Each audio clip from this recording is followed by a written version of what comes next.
Hello,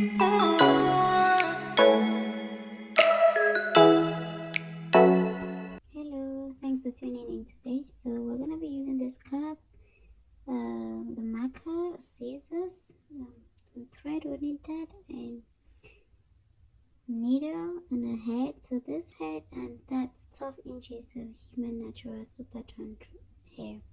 So the head I have here is the 22 that, so that's what I usually use. So that is the hair we'll be using today. It's 12 inches super double drawn and it's two pack and a closure, and that's the cap we'll be using. So we go ahead and put the head on a stand you have, or a tripod. And this one I'm just using a chair, salon chair, and head holder. So I'm just gonna put that there, and I try and align it in the middle. Like if you look at the 22 inches, there's a middle line, so I put the cap in between the middle line, and then I just go ahead and get my closure, and I'm just gonna go in there and mark it.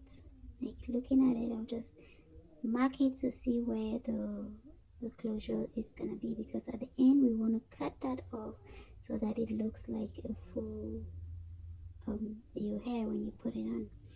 So I'm just gonna go in there and then see, look at me just marking it, and I'm gonna take it all the way around, just bring it on all around it.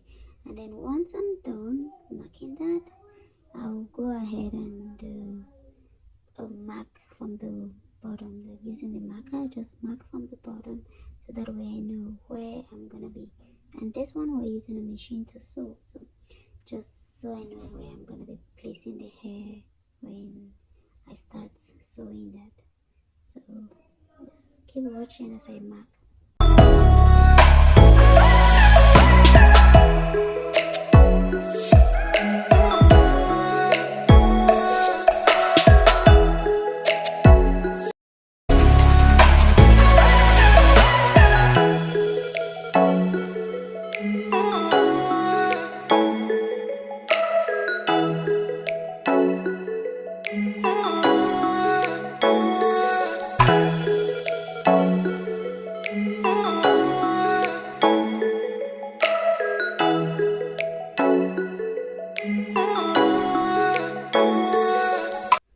Alright, so now that I'm done doing the marking, I will just go ahead. I usually begin with placing the closure, so that way it's easier for me to braid it. So I'm just gonna get my needle and put some thread on there, get a pin and hook it up. Then I'll start um, tagging it with a needle first. So usually I do a blanket stitch over here. I'll just get do a blanket stitch, and I try and put the closure just after the line of the cup, so that way when we're done and we put it on, it's gonna look like all the way like your hair.